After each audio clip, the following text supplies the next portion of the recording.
Hello everyone and welcome to a new video.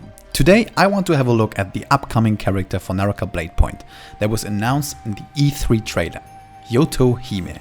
We are going to look through the trailer and analyze what we see. Also, as some of you might not know, Yoto Hime is a crossover character with a mobile game called Onmyoji and Onmyoji Arena. We are going to have a look at her skills within these games as well as skins to find out what we might expect for the release of Yoto Hime on August 12th. So let's jump right into the content, ladies and gentlemen. In the first seconds of the trailer, there is nothing that really tells us anything about Yoto Hime's moveset, and is basically just an intro to the character. In another shot, we can see what is probably going to be her standard skin, standing on the roof. She holds a sword which looks different from any greatsword skin we are used to, meaning that this sword could potentially be part of her moveset. Or, together with Yoto Hime, we could potentially also get another greatsword skin.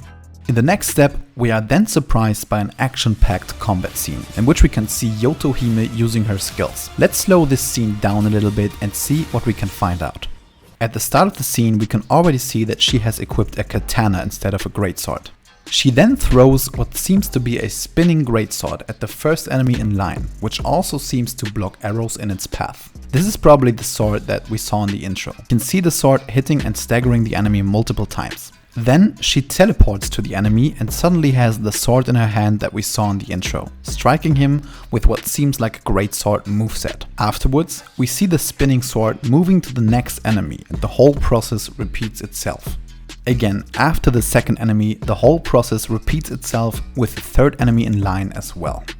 However, I am not 100% sure if the blade actually automatically moves to another enemy or if she throws it. It looks like within the two attacks she does after teleporting, she's throwing the sword by herself, meaning that the ultimate could potentially be recasted when killing an enemy with it.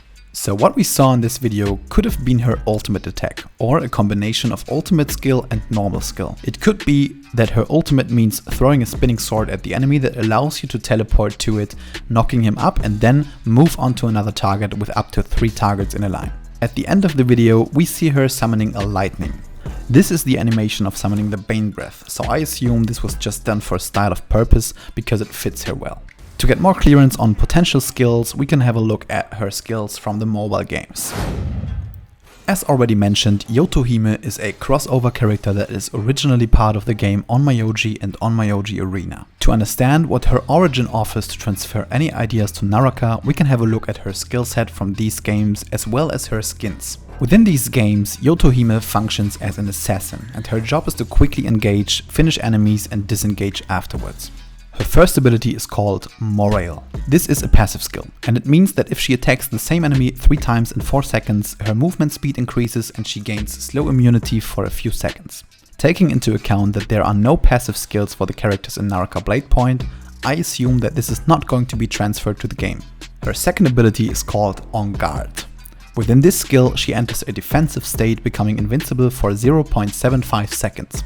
If she blocks any attack, she counters the enemy and stuns everyone around her for 1 second, as well as dealing damage. This skill is actually a very great candidate for Naraka Bladepoint. If you think of all the other characters, everyone has a counter or disengage style of normal skill to allow escaping from any bad situation. Meaning, I think that we could potentially see this counter as her basic skill and we just did not see it in the trailer. Her third ability is called Devourer. It increases her attack speed for the following 5 seconds as well as her damage. While this is something that could be a basic skill for Yoto Hime in Naraka Bladepoint, I don't think that it's going to be one. I think we could only potentially see this as an upgrade side effect of On Guard, meaning that if she has On Guard as a skill and counters an enemy, she could receive more attack speed for 5 seconds afterwards. Her fourth skill is called Saber Strike. Using this skill, Yoto Hime charges forward, dealing damage to enemies in her path. If this ability KOs an enemy, it will be reset. I think that this could potentially also be a candidate for her basic skill, meaning that she could receive a dash including damage with cooldown reset function, like Genji in Overwatch for example. Or this could have also been the inspiration for the ultimate that we saw in the trailer, meaning that they just took the idea of moving on to another enemy after killing someone and combined it with her fifth ability, which is Ominous Blade. Yoto Hime attacks the designated target, repeatedly slashing at the target and nearby enemies. This is her ultimate ability in Onmyoji Arena. I personally think that both the 4th and the 5th skill do not really fit what we saw in the trailer. However, it is similar. The sword that she threw in the trailer repeatedly hit an enemy and she was able to either recast it when he died or it automatically moved onto another enemy by itself.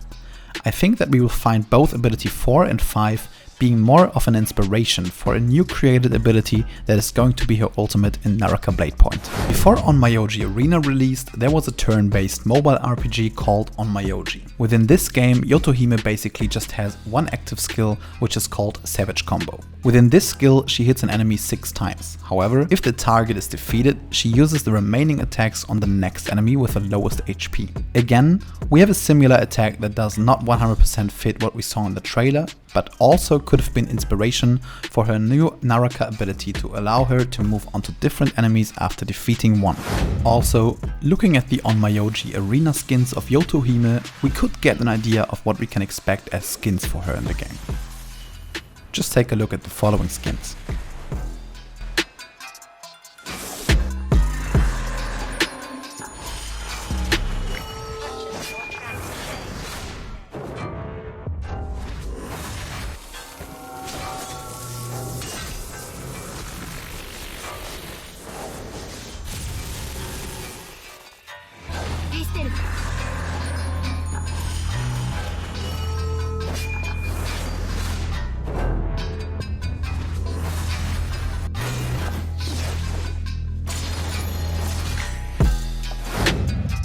All in all, it is hard to 100% determine Yoto Hime's moveset. However, I think it is clear that she functions as an assassin that makes use of the presence of multiple low health enemies to execute all of them by chance. She will be most effective by engaging at the right time, dealing a lot of damage and disengaging afterwards. Also, she could potentially receive a counter skill with a very short time frame of usage, meaning that she will potentially be the top 1 killing character, but mostly played well by experienced players with a very good reaction time. So I'm wondering, what do you guys think of Yoto Hime? What do you expect from her moveset for the release? And do you think I missed something? Also, what kind of characters are you hoping to see in Naraka Bladepoint in the future? Let me know in the comments below. Also, check out my TikTok channel for additional content. And that's about it, so see you in the next video, guys.